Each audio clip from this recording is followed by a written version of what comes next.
suis chargée de communication, j'ai 47 ans et je travaille au SDESM depuis maintenant 15 ans. Je conçois et gère les publications print et numériques.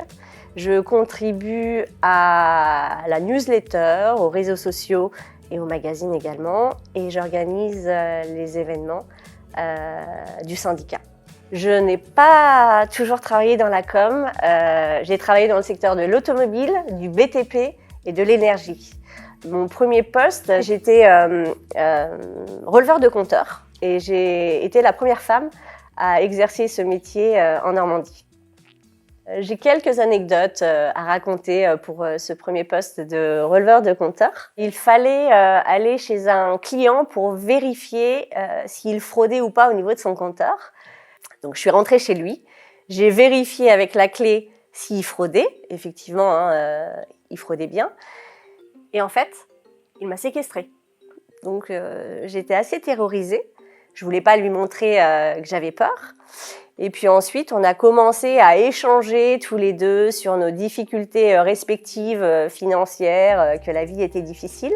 Et c'est là où je me suis rendu compte qu'il n'y avait aucune violence en lui, c'était juste un moment de panique. Que va-t-il se passer? Elle a vu que je fraudais, qu'est-ce qui va se passer? Je dirais même, le moment terrifiant est devenu un moment plutôt sympathique, où on échangeait ensemble et on apprenait à se connaître. Voilà, et quand il m'a laissé repartir, il m'a souhaité bonne chance et je lui ai souhaité bonne chance aussi. Le SDESM a été créé en 2014, on m'a proposé un poste d'hôtesse d'accueil. Puis le directeur m'a proposé, voyant que j'avais des capacités et des compétences en création, m'a proposé de relever 3 défis. Et si je réussissais les 3 défis, il créait un poste de chargé de communication. Les 3 défis ont été relevés. Donc c'était création d'une carte de vœux, une plaquette et un roll-up. Et donc on a créé un service communication que j'ai tenu pendant une dizaine d'années seule. Ma créativité ça a été un héritage de mon grand-père paternel qui était ouf.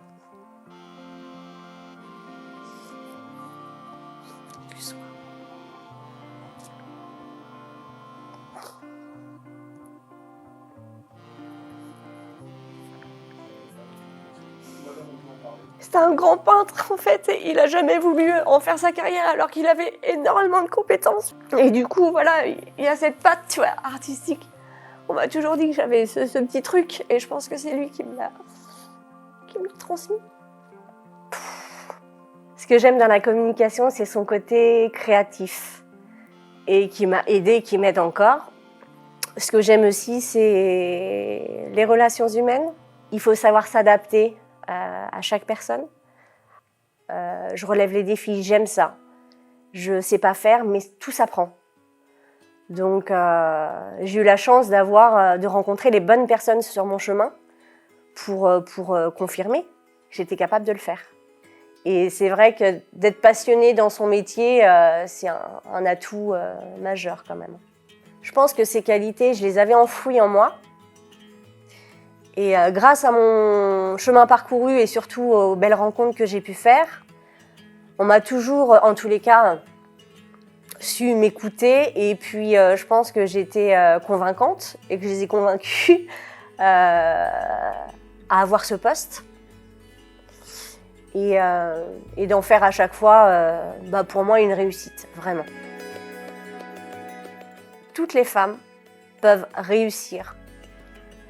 Il faut croire en soi, il faut avoir confiance en soi, il faut s'entourer, comme je disais, de personnes bienveillantes qui croient en vous, se mettre des objectifs et les réussir et aller jusqu'au bout.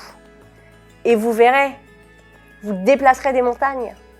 Donc il faut savoir s'écouter, être à l'écoute de soi-même et puis des autres aussi. C'est important.